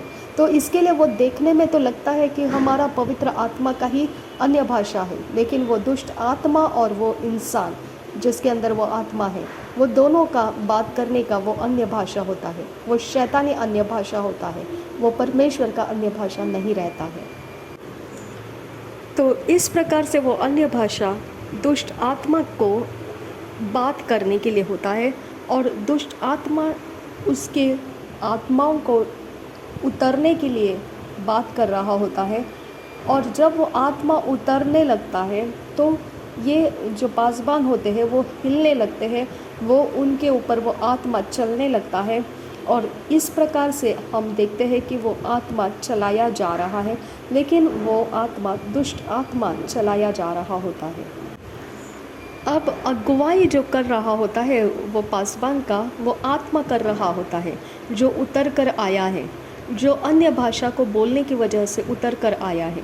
अब वो आया तो है, अब अगुवाई जो वो कर रहा है वैसा वो पासबान करता जाता है। तो ये पहला भाग है जो कब्रिस्तान के अंदर पासबानों को मरे हुए लोगों का आत्मा डाल कर दिया जाता है, और वो उनका अगुवाई करता है कलसिया में लोगों को लेकर आने के लिए, कलसिया के अंदर लोगों को बढ़ाने के लिए। और पासबान के ऊपर जो आत्मा उतर कर आता है वो अन्य भाषा से उतर कर आता है, और वो अन्य भाषा ईश्वरीय नहीं होती है, वो शैतान के आत्मा के साथ बात किया जा रहा होता है, और वो आत्मा को बुलाया जा रहा होता है। जैसे ही वो आत्मा आ जाता है वो पासबान उसके अगुवाई में चलना शुरू करते हैं, बोलना शुरू करते हैं, और काम होना शुरू हो जाता है। तो ये एक लेवल है जहाँ कब्र के अंदर किया गया है। अब दूसरा आ जाता है जब पासबानों को छोड़ दिया जाता है ये कब्र के अंदर किया गया प्रक्रिया के बाद, तो उनको उसके नतीजे देखने के लिए छोड़ दिया जाता है।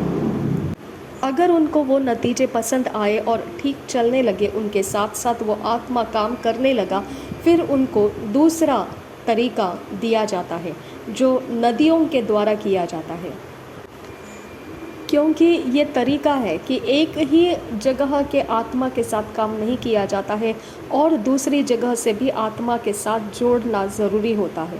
तो इसके कारण वो एक तो कब्र के अंदर से वो मरे हुए लोगों का आत्मा पासबान के अंदर डाल दिया जाता है।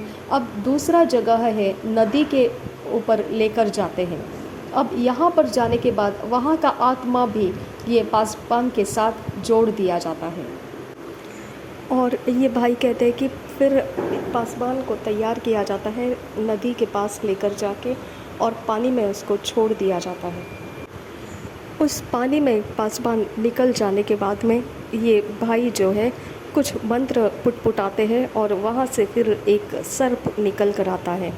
और जब वो सर्प निकल कर आता है तो ये भाई उस जो इनके साथ में जो है उस पासबान के पैरों को छूता है और ये भाई के भी पैरों के छूता है। तब उसको समझ में आता है कि वो सर्प आ चुका है और ये भाई वो सर्प को बताता है, वो आत्मा होता है और वो सर्प आत्मा को बताता है ये भाई कि ये जो पासबान है इसको हानि नहीं करना।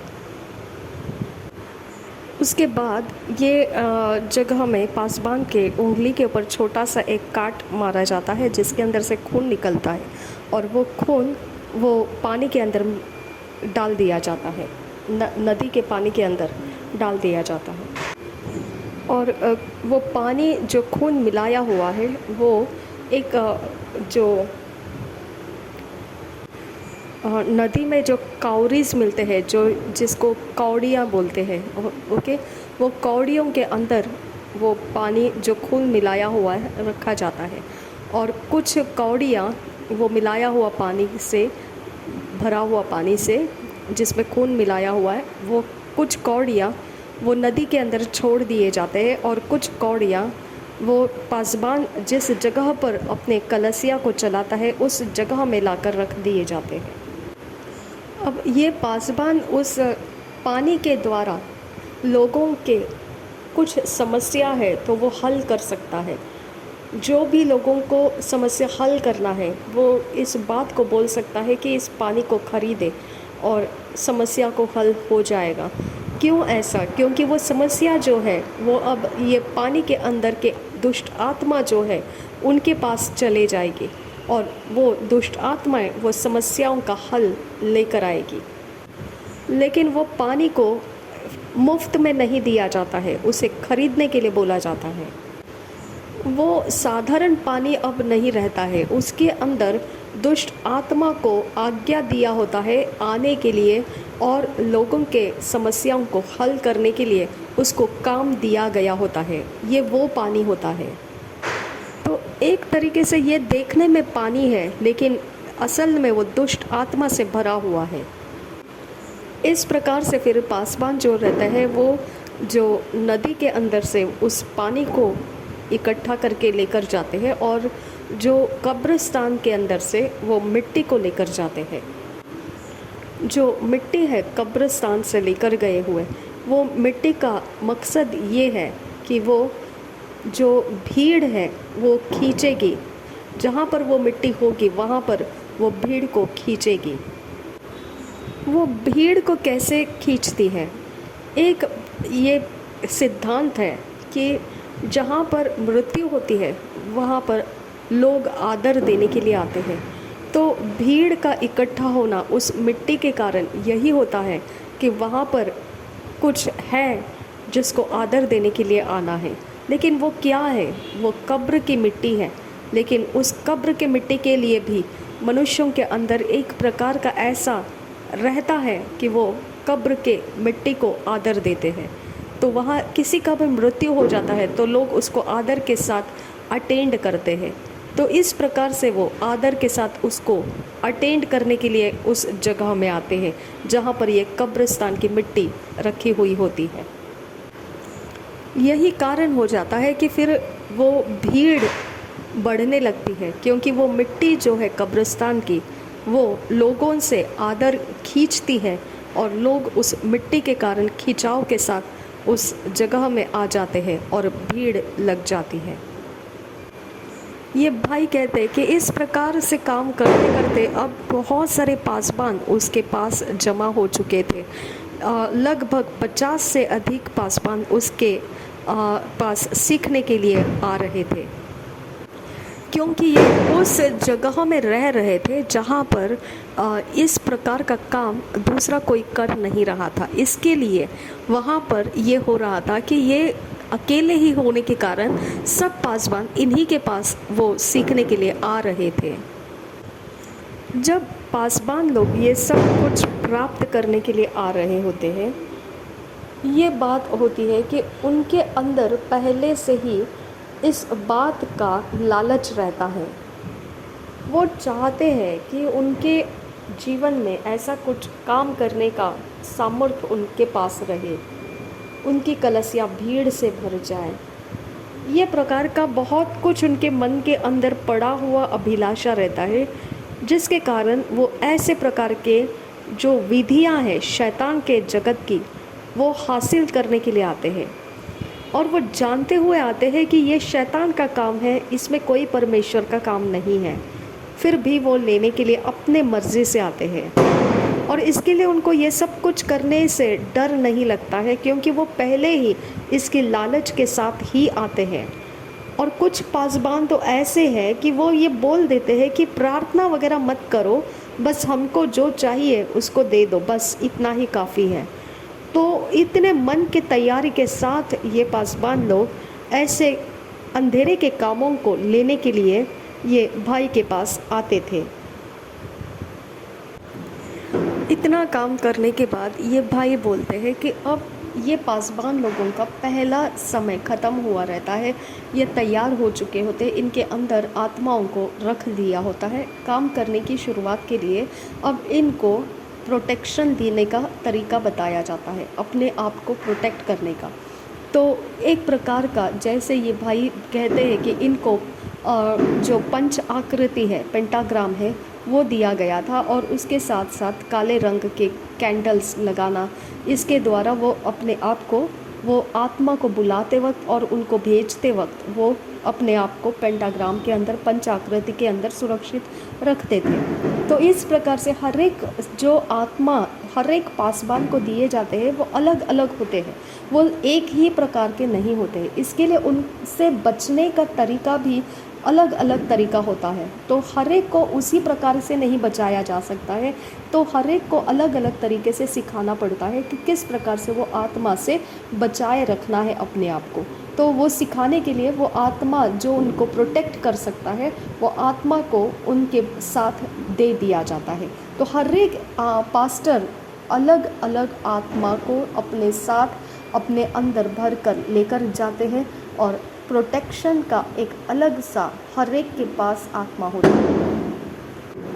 तो इस प्रकार से फिर हर एक दुष्ट आत्मा अलग अलग जो होती है, ये भाई जानते हैं, और ये भाई सबको अलग अलग दुष्ट आत्मा देते हैं, और उस दुष्ट आत्मा से कैसे बिना हानि हुए काम करना है वो प्रोटेक्शन भी उनको देते हैं, किस प्रकार से वो प्रोटेक्शन को रखना है और उसके अंदर रहकर इस दुष्ट आत्मा के साथ काम करना है, ये भी उनको देते हैं।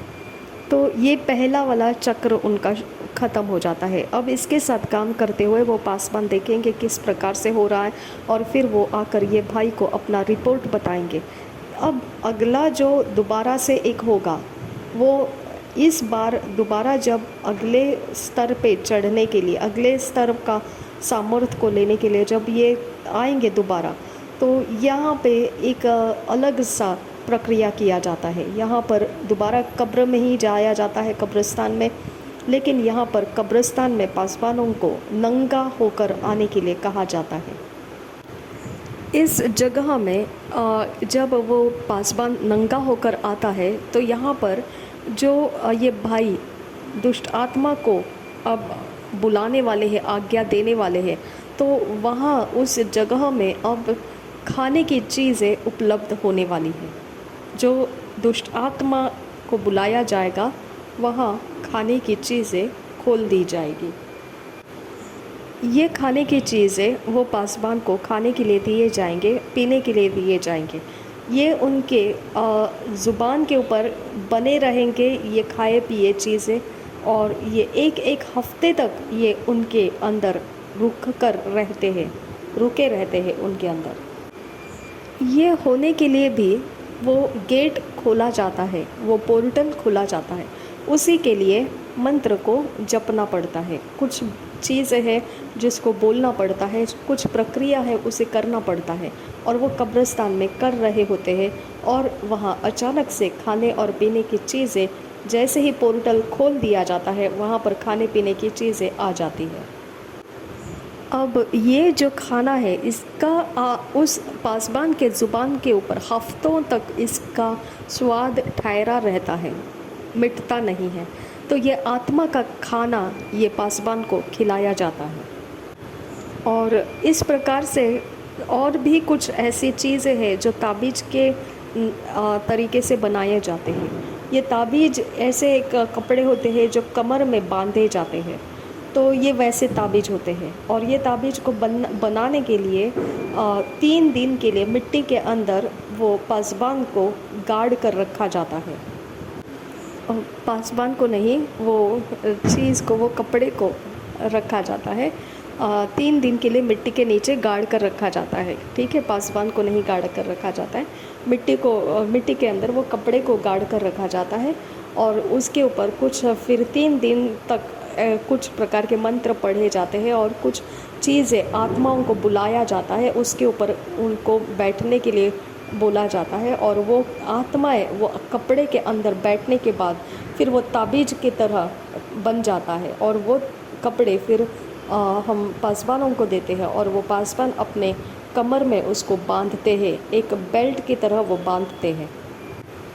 ये ताबीज़ का कपड़ा जो है, इसका खासियत ऐसा है कि जैसे ही पासबान अपने कमर को ये बांधता है, वैसे ही लोगों के अंदर कुछ ना कुछ तो हलचल होने लगती है। वो क्या हलचल है? तो ये दुष्ट आत्मा जो पासबान के उस ताबीज़ का है, वो लोगों के अंदर घुस जाता है, और वो लोग छटपटाने लगते हैं, और देखने वालों को ऐसा लगता है कि वो इंसान छुटकारा पा रहा है। वो इंसान छुटकारा नहीं पा रहा है, उस इंसान के अंदर दुष्ट आत्मा घुस गया है और वो छटपटा रहा है। अब ये ऐसे पासबानों के द्वारा कलसिया के अंदर किया जा रहा होता है। अब किसने देखा है कि वो पासबान कौन से प्रकार के क्रियाएं करके आ रहा है, या किसने उसको देखा है कि अंधेरे के अंदर से वो किसके पास जाकर कौन सी शक्ति को अपने साथ लेकर आया है? देखने वाले को तो ये दिखता है कि कोई इंसान छटपटा रहा है, लेकिन वो इसीलिए छटपटा रहा है कि उसके अंदर दुष्ट आत्मा ने प्रवेश किया है, ठीक है।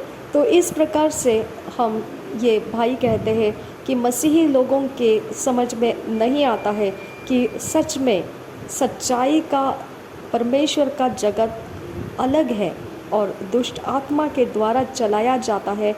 वो शक्ति के द्वारा चलाए जाने वाले कलसिया, वो अपने अंदर एक व्यवस्था के साथ चल रहे होते हैं। वो व्यवस्था को पालन नहीं करेंगे तो वो शक्ति उनके साथ काम नहीं कर सकता है। अब आता है असली सवाल।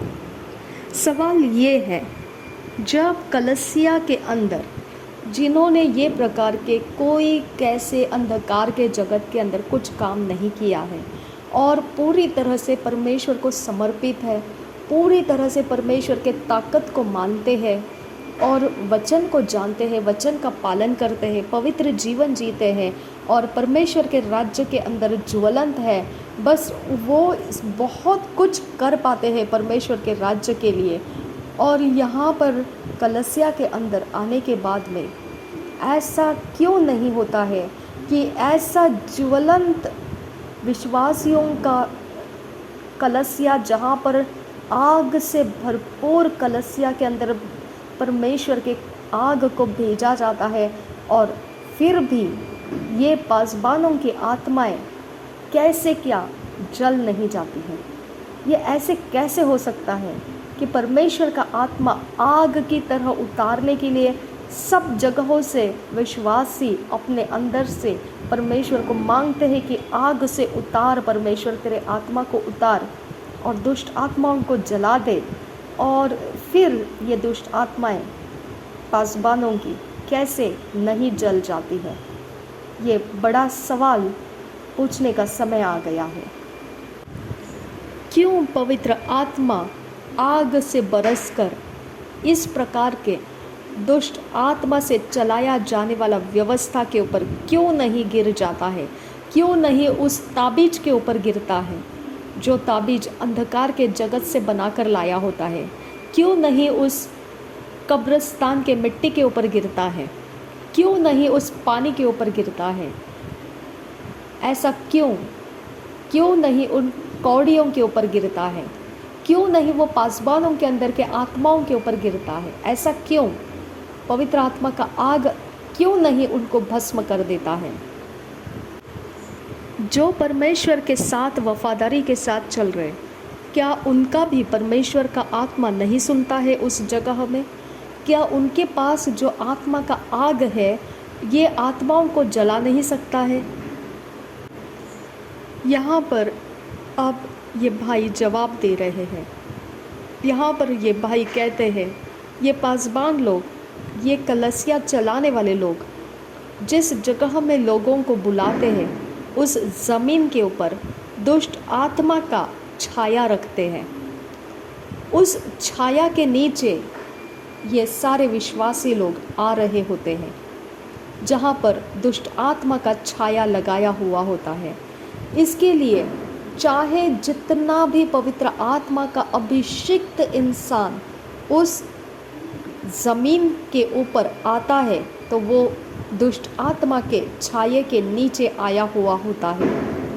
दुष्ट आत्मा के छाये के नीचे आने के बाद वो इंसान कभी भी परमेश्वर के आत्मा के साथ जोड़ नहीं जाता है।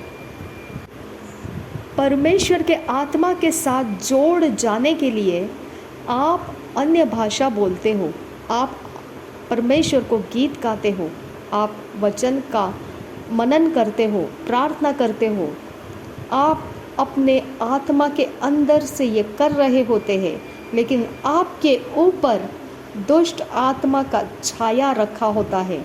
आपका आत्मा तो बहुत कुछ कर रहा है, लेकिन आपका ऊपर दुष्ट आत्मा का छाया है।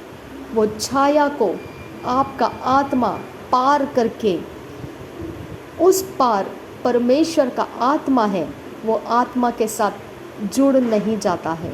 वो बस अपने अंदर करता है जो करना है। ऊपर दुष्ट आत्मा का छाया पड़ा हुआ है, वो ठंडा पड़ा हुआ है और वो अंदर ही अंदर बहुत कुछ छटपटा रहा है कि परमेश्वर का आत्मा मुझ पर क्यों नहीं उतर रहा है, मेरे द्वारा परमेश्वर का आत्मा क्यों नहीं जलाल के साथ मेरे अंदर से काम कर रहा है। ये इसीलिए क्योंकि आपके ऊपर दुष्ट आत्मा का छाया डाल कर रखा है। वो दुष्ट आत्मा का छाया आपके अंदर से परमेश्वर के आत्मा के साथ जोड़ने का जो पोर्टल है वो खोलने नहीं देता है। उस जगह में वो ब्लॉक करके रखता है। यही वो बात है कि उस कलस्या के अंदर से दुष्ट आत्मा को हटाया नहीं जा सकता है, क्योंकि वो कलस्या के ऊपर आत्मिक ज्वलंत इंसान भी ठंडे इंसान की तरह काम करेगा। अब ये भाई कुछ आत्मिक नियमों को बताने जा रहे हैं। शैतान जो है वो अय्यूब के खातिर परमेश्वर को बोलता है कि तूने जो उसके इर्द गिर्द में बाड़ा लगा कर रखा है तो क्यों नहीं वो तेरा धन्यवाद करेगा। यही है वो आत्मिक नियम। आत्मा का नियम ये है कि हम बाड़ा के अंदर रहना है। जब बाड़ा टूट जाए तो हानि तो होगी। दूसरा नियम ये है कि यीशु मसीह के नाम से हर एक घुटना टिकेगा, हर एक ज़ुबान कबूल करेगी नासरी यीशु मसीह प्रभुओं का प्रभु है, बादशाहों का बादशाह है। ये भी आत्मा का नियम है। शैतान के आत्मा के नियम के अनुसार, कायदे के अनुसार चलते हैं। वो आत्मा का नियम तोड़ते नहीं हैं। जो स्कीवा के लोग थे, जो स्कीवा में घटना हुई थी, वहाँ पर दुष्ट आत्मा स्कीवा के वो बच्चों को बोलता है कि मैं पौलुस को जानता हूँ, मैं यीशु मसीह को जानता हूँ, लेकिन तुम लोग कौन हो? तो आत्मा का नियम जो दुष्ट आत्मा है वो मानता है। वो पौलुस दुष्ट आत्मा जानता है, यीशु मसीह दुष्ट आत्मा जानता है, लेकिन ये लोगों को दुष्ट आत्मा क्यों नहीं जानता था? यीशु मसीह के बारे में दुष्ट आत्मा बोलता है ये परमेश्वर का इकलौता प्रिय बेटा है। पौलुस को दुष्ट आत्मा जानता है। कैसे क्या दुष्ट आत्मा इनको जानता है? आत्मा का नियम का बाड़ा के अंदर ये लोग हैं। आत्मा के नियम के बाड़ा के बाहर स्कीवा के लड़के थे। इसकी वजह से वो स्कीवा के लड़के दुष्ट आत्मा कहता है कि मैं तुमको नहीं जानता हूँ। शैतान आत्मा के नियम का पालन करता है और उसके आत्मा का नियम का पालन के अंदर अगर कोई कुछ करने आता है तो वो भी उसका बदला लेता है। लेकिन अगर आप आत्मा के नियम के पालन में हो तो शैतान आपका कुछ कर नहीं पाता है। कुछ लोग हम सुनते हैं, कहते हैं दुष्ट आत्मा से मैं आज़ाद हो गया। सच्चाई देखा जाएगा, आत्मा के जगत के अंदर आत्माएं नियम पालन करता है। नियम ऐसा है कि वो इंसान प्रभु यीशु मसीह का नाम ले रहा था। जब प्रभु यीशु का नाम वो आत्मा के अंदर वो दुष्ट आत्मा सुनता है तो वो दुष्ट आत्मा का नियम है कि वो यीशु मसीह के नाम से उस इंसान को छोड़कर चला जाए। वो उसको इनकार नहीं कर सकता है। यीशु मसीह का नाम वो इंसान आत्मा से जब बोलने लगता है वहाँ पर छुटकारा आ जाता है। तो यहाँ पर वो पासबान बोल रहा है या मनुष्य बोल रहा है इसका मायने नहीं करता है। आत्मा यीशु मसीह के नाम से निकल जाना आत्मा का नियम है। वो नियम के अनुसार वो दुष्ट आत्मा उस जगह से निकल जाता है। इसके लिए अब हम आसानी से समझ सकते हैं, ये भाई बता रहे हैं हर एक भविष्यवाणी यीशु मसीह के नाम से नहीं होता है, यीशु मसीह के आत्मा से नहीं होता है। हर एक छुटकारा यीशु मसीह के नाम के कारण नहीं होता है। कोई भी किसी भी प्रकार की समस्या का हल, हर एक हल यीशु मसीह के नाम के कारण नहीं होता है, क्योंकि ऐसे भी दुष्ट आत्माएं हैं जो ऐसे काम कर देते हैं। और इसके लिए प्रभु यीशु मसीह उन लोगों को बोलता है, जब लोग उसके पास आकर बोलते हैं मैंने तेरे नाम से भविष्यवाणी की, मैंने तेरे नाम से ये किया वो किया, ऐसा किया वैसा किया, और यीशु मसीह बोलता है मैं तुमको नहीं जानता हूँ। ऐसा वो क्यों कहता है? क्योंकि उन्होंने नियम के बाहर रहकर यीशु मसीह के नाम को इस्तेमाल किया है। जो बाड़ा के बाहर रहकर उन्होंने काम किया है वहाँ प्रभु यीशु मसीह नहीं है। अब सवाल ये आ जाता है, फिर वो दुष्ट आत्माएं कैसे जा रही थी? फिर यीशु मसीह के नाम में चंगाई कैसे हो रहा था? फिर यीशु मसीह के नाम में ये संकट कैसे टल रहे थे? तो इसका जवाब ऐसा है कि जो आत्माएं यीशु मसीह के नाम के कारण निकल जाना जानता है, वो आत्मा नियम का पालन कर रहा था और वो काम आप लोगों के हो रहे थे। तो इसका मतलब ये नहीं है कि बाड़ा के बाहर रहोगे और तुम यीशु मसीह के कहलाए जाओगे, क्योंकि तुम यीशु मसीह के नाम के काम दिखा रहे हो। तो इसके लिए तुम यीशु मसीह के कहलाओगे, ऐसा आत्मा के जगत में नहीं है। आत्मा के जगत में नियम पालन किया जाता है। यीशु मसीह के नाम से जो कोई बोलता है उसका नियम पालन करना आत्मा के ऊपर ज़बरदस्ती है, और वो आत्मा नियम पालन करता है, वो वहाँ से निकल जाता है, और ये यीशु मसीह के नाम लेने से होता है, ये नियम का पालन हो गया। तो यहाँ ये भाई बोलते हैं, इसके लिए प्रभु यीशु मसीह बोलता है, तुम बाड़ा के अंदर रहकर ये काम नहीं किए, इसके लिए तुम जो हो मैं पहचानता नहीं, क्योंकि तुमने मेरे जो नियम है उसके अंदर रहकर तुमने काम नहीं किए। तुमने जो काम किए हैं वो तुमने नहीं किए, वो मेरे नाम का आज्ञा पालन वो आत्माओं ने किया और तुम्हारे काम बनते गए। तुम नियम के अंदर रहोगे तो मैं तुमको पहचानता हूँ, तुम नियम के अंदर नहीं हो तो मैं तुमको नहीं पहचानता हूँ। तो यीशु मसीह कौन से नियम की बात करता है? यीशु मसीह बोलता है कि जो मैं आज्ञा देता हूँ मनुष्यों को, मनुष्यों ने उसका पालन करना है। जब मनुष्य उस आज्ञा का पालन करता है और वो काम कर रहा है आत्मा का, तो वहाँ पर जो भी काम होता है वो जगह में मैं मौजूद हूँ। लेकिन जब अंधकार के जगत के अंदर से कुछ विधियाँ करके आ जाते हैं और यहाँ पर काम दिखाते हैं यीशु मसीह के नाम से, तो वो यीशु मसीह के नाम का दुष्ट आत्मा आदर करता है।